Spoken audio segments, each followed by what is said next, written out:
नमस्कार साथियों।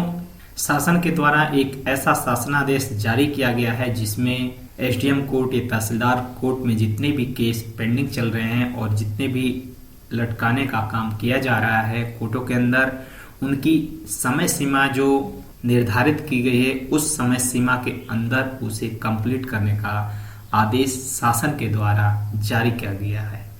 आइए देखते हैं शासन के द्वारा जारी कर दिया गया है और ये 6 सितंबर 2023 का ही जारी किया गया है। आइए देखते हैं वो लेटर किस प्रकार से है और इसमें क्या है। ये देखिए, प्रेषक दुर्गा शंकर मिश्र जो मुख्य सचिव उत्तर प्रदेश शासन की तरफ से भेजा गया है और यहाँ पे आयुक्त एवं सचिव राजस्व परिषद उत्तर प्रदेश लखनऊ को भेजा गया है फर्स्ट, उसके बाद समस्त मंडलायुक्त उत्तर प्रदेश को, उसके बाद थर्ड में समस्त जिला अधिकारी उत्तर प्रदेश को भेजा गया है। आइए देखते हैं इसके बारे में क्या है और किस विषय के ऊपर भेजा गया है। तो दोस्तों यहाँ पे देखते हैं कि रीट विषय है रीट संख्या 17072/2023। दयाशंकर बनाम उत्तर प्रदेश राज्य एवं अन्य में माननीय न्यायालय इलाहाबाद द्वारा पारित आदेश दिनांक 19/5/2023 के संबंध में। यहाँ पे भी दोस्तों यहाँ पे देखा जा रहा है कि 19 मई का ये आदेश पारित किया है इलाहाबाद न्यायालय में, लेकिन शासन भी 6 सितंबर को यानी 2-3 महीने का समय लेने के बाद वो इसे जारी कर रहा है। अब यहाँ पे आगे क्या लिखते हैं। महोदय, माननीय उच्च न्यायालय इलाहाबाद में योजित रीट याचिका संख्या 17072/2023 दयाशंकर बनाम उत्तर प्रदेश राज्य एवं अन्य में माननीय उच्च न्यायालय द्वारा पारित आदेश दिनांक 19/5/2023 में वर्णित बिंदुओं के आलोक में निम्न निर्देश जारी किए जा रहे हैं। अब यहाँ पे देखते हैं दोस्तों, फर्स्ट पॉइंट में ही ये कौन कौन सा रूल और कौन कौन से नियम, कौन कौन सी धाराओं का वर्णन करते हैं।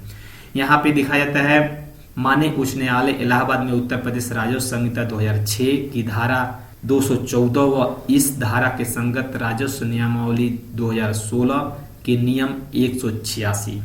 यहाँ पे दो चीजें आ गई, एक राजस्व संहिता 2006 आ गई और यहाँ पे राजस्व नियमावली 2016 के नियम 186 की व्याख्या करते हुए स्पष्ट किया गया है। सिविल प्रक्रिया संहिता 1908 ये भी एक नियम हो गया। सिविल प्रक्रिया संहिता 1908 के सिद्धांत उत्तर प्रदेश राजस्व संहिता 2006 के अंतर्गत योजित होने वाली सरसरी प्रक्रिया के प्रत्येक वादों, प्रार्थना पत्रों या कार्रवाइयों पर भी लागू होंगे। सिविल प्रक्रिया संहिता 1908 के आदेश 17 के नियम 1 क्लॉज 2 के परंतुक में वादों के त्वरित निस्तारण हेतु स्पष्ट प्राविधान किया गया है। इस संबंध में माननीय उच्च न्यायालय द्वारा दी गई उक्त व्याख्या के अवलोकन में कार्रवाई किया जाना सुनिश्चित करें। यहाँ पे इस नियम में भी आपका सिविल प्रक्रिया संहिता 1908 के आदेश 17 में नियम 1-2 में आपका दिया गया है, स्पष्ट व्याख्या किया गया है कितने समय में उसे आप निस्तारण कर सकते हैं, लेकिन इतना होने के बावजूद भी लोग निस्तारण नहीं करते। आगे यहाँ पे दोस्तों पैरा 2 में लिखते हैं उत्तर प्रदेश राजस्व संहिता 2006 की धारा 24 के अंतर्गत सीमा संबंधी विवाद का वाद 3 महीने के भीतर खत्म हो जाना चाहिए। लेकिन यहाँ पे तहसील में एसडीएम या कोई भी न्यायालय के अंदर ये विवाद बरसों चला जाता है, इसकी कोई देखरेख नहीं। वहीं पे धारा 35 के अंतर्गत अंतरण के मामले में अविवादित नामांतरण का वाद 45 दिवस के अंदर हो जाना चाहिए। यहाँ पे देखिए धारा 24 के अंतर्गत 3 महीने के अंदर, यहाँ पे 45 दिन के अंदर अंतरण के मामले में हो जाना चाहिए। अगर विवादित की स्थिति नामांतरण का वाद 90 दिनों के अंदर खत्म हो जाना चाहिए, लेकिन ये भी पेंडिंग रह जाता है। वहीं पे धारा 38 के अंतर्गत भू अभिलेख में गलती व लोप का सुधार का वाद 45 दिवसों के अंदर खत्म हो जाना चाहिए।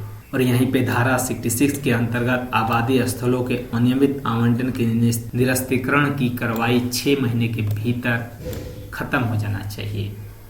वहीं पे धारा 67 के अंतर्गत ग्राम सभा की संपत्ति की क्षति या उसका दुरुपयोग का गलत अभियोग को रोकने की कार्रवाई 90 दिन के भीतर खत्म हो जाना चाहिए।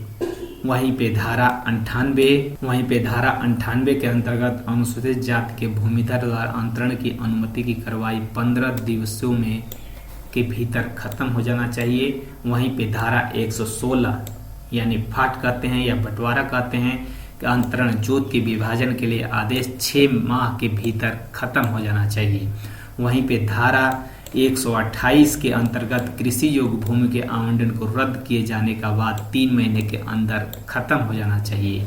लेकिन यहाँ पे बरसों समय लग जाता है किसानों को अपनी समस्या का समाधान पाने के लिए, लेकिन फिर भी ये समाधान नहीं मिल पाता। वहीं पे किया जाता है कि 3 माह के भीतर निस्तारण किए जाने का स्पष्ट प्राविधान राजस्व संहिता 2006 व तदंतर निर्मित नियमावली 2016 के सुसंगत प्राविधानों में उल्लिखित होने के बावजूद संबंधित पीठासीन अधिकारी द्वारा नियम समय सीमा के भीतर वादों का निस्तारण नहीं किया जाता है, जिससे क्षुब्ध होकर व्यक्तियों द्वारा उपयुक्त एवं अन्य धाराओं के अधीन वादों के त्वरित निस्तारण के लिए दिशा निर्देश हेतु माननीय उच्च न्यायालय के समक्ष काफी संख्या में रीट याचिका आयोजित की जा रही है, जो उचित नहीं है। अतः समस्त न्यायालयों के पीठासीन अधिकारी को निर्देशित किया जाता है कि उक्त धाराओं के अंतर्गत योजित वादों का निस्तारण विधि प्राविधान में वर्णित नियम और समय सीमा के भीतर ही किया जाना सुनिश्चित करें। तो इस प्रकार से दोस्तों यहाँ पर इतना नियम आपकी राजस्व संहिता 2006 में दी गई है और नियमावली 2016 में भी दे दी गई है, लेकिन इसके बावजूद ये जो भी पीठासीन अधिकारी वहाँ पे बैठे रहते हैं वो अपनी उस कार्रवाई को बहुत लंबे समय तक चलाते हैं, या तो कोर्ट चलती नहीं या तो इसी प्रकार की व्यवस्था हर तहसील में पड़ी हुई है।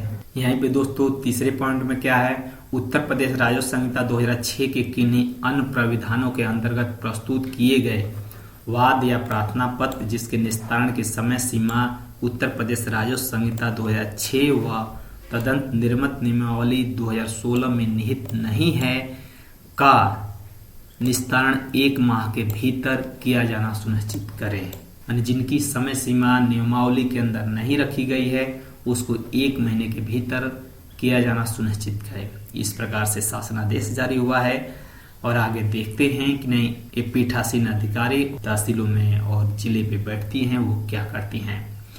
उपयुक्त वर्णीय वादों प्रक्रियाओं प्रार्थना पत्रों के निस्तारण से उद्धत होने वाले अपीलों पुनरावलोकन व द्वितीय अपीलों व उनके निस्तारण में कोई समय सीमा उत्तर प्रदेश राजस्व संहिता 2006 में निहित नहीं है का निस्तारण आयुक्त स्तर पे, अगर यहाँ से का निस्तारण आयुक्त स्तर तक 6 माह के भीतर हो जाना चाहिए और राजस्व स्तर पर 1 वर्ष के भीतर किया जाना सुनिश्चित करना चाहिए। यहीं पे जो मंडलायुक्त है वहाँ पे अगर केस जाता है तो वहाँ पे 6 महीने की समय सीमा निर्धारित की गई है इस आदेश के अनुसार भी और हाई कोर्ट के आदेश के अनुसार। वहीं पे राजस्व परिषद में अगर ये चली जाती है तो वहाँ पे भी 1 वर्ष के भीतर निस्तारण करने का सुनिश्चित किया गया है। वहीं पे 5वें पैरा में लिखते हैं उपयुक्त वर्णन वादों प्रक्रियाओं प्रार्थना पत्रों के निस्तारण के दौरान प्रस्तुत किए जाने वाले स्थगन प्रार्थना पत्र, रिकॉल प्रार्थना पत्र या कोई अन्य प्रकीर्ण प्रार्थना पत्रों का निस्तारण 1 माह के भीतर किया जाना सुनिश्चित करें। यह भी सुनिश्चित किया जाए कि उक्त धाराओं के अंतर्गत योजित वादों प्रक्रियाओं और उन प्रार्थना पत्रों की सुनवाई हेतु लंबित होने के दौरान प्रार्थी के विरुद्ध कोई उत्पीड़न कार्रवाई न की जाए। दोस्तों ये भी स्पष्ट रूप से लिखा गया है कि इस प्रकार से अगर स्थगन आदेश हो जाता है या रिकॉल हो जाती है तो उस बीच में उस विवादित जमीन के ऊपर प्रार्थी के विरुद्ध कोई उत्पीड़न कार्रवाई न की जाए, ये भी इसमें स्पष्ट किया गया है। लेकिन आजकल एसडीएम न्यायालयों तहसील में बैठे न्यायालयों को जानकारी आपको अच्छी तरह है और किस प्रकार से काम करती हैं वो आपको अच्छी तरह पता है। वहीं पे दोस्तों 6वें पैरा में लिखते हैं उत्तर प्रदेश राजस्व संहिता 2006 के अधीन उपयुक्त वर्णन वादों का उत्तर प्रदेश जमींदारी विनाश एवं भूमि व्यवस्था अधिनियम 1950 व उत्तर प्रदेश भू राजस्व अधिनियम 1901 के अंतर्गत वर्तमान में लंबित वादों को निस्तारण की समय सीमा के संबंध में माननीय उच्च न्यायालय इलाहाबाद द्वारा पारित उक्त आदेश दिनांक 19/5/2023 में वर्णित निर्देशों का उल्लंघन होने पर कलेक्टर, आयुक्त और राजस्व परिषद सहित अन्य राजस्व अधिकारी माननीय उच्च न्यायालय की अवमानना हेतु उत्तरदायी होंगे। ये दोस्तों ये मोस्ट पॉइंट आपके लिए दिया गया है। अगर आपका काम नहीं होता है तो आप इस दिन के आदेश को और जो आदेश न्यायालय ने दिया है 19/5/2023 का आदेश निकालिए, उसके साथ कॉपी लगाइए और के ऑर्डर के अनुसार आप उन अधिकारियों के ऊपर कोर्ट ऑफ कंटेम्प्ट यानी अवमानना का कोर्ट के ऑर्डर का अवमानना, कोर्ट के आदेश का अवमानना का उल्लंघन होने का वाद दाखिल कर सकते हैं। इस प्रकार से इनको काबू में ला सकते हैं। दोस्तों इस प्रकार से आगे पॉइंट दिया है, इसको आप पढ़ सकते हैं क्योंकि इस आगे बताऊंगा तो वीडियो ज़्यादा लंबा हो जाएगा। आप इसे देख सकते हैं और इस प्रकार दूसरे पॉइंट में दिया है। अतः इस संबंध में मुझे यह कहने का निर्देश हुआ है कि उपयुक्त निर्देशों का कड़ाई से तत्परता से अक्षरशः अनुपालन सुनिश्चित कराएं, जिसमें किसी प्रकार की शिथिलता न बरती जाए। इस प्रकार से यहाँ पे इस प्रकार से शासनादेश शासन की तरफ से जारी हो गया है कि निर्धारण हो गया है कितने दिनों के अंदर वाद आपका निस्तारण किया जाएगा और उस पर किस प्रकार से कार्रवाई की जाएगी। ओके दोस्तों, धन्यवाद। आप अपना ख्याल रखें।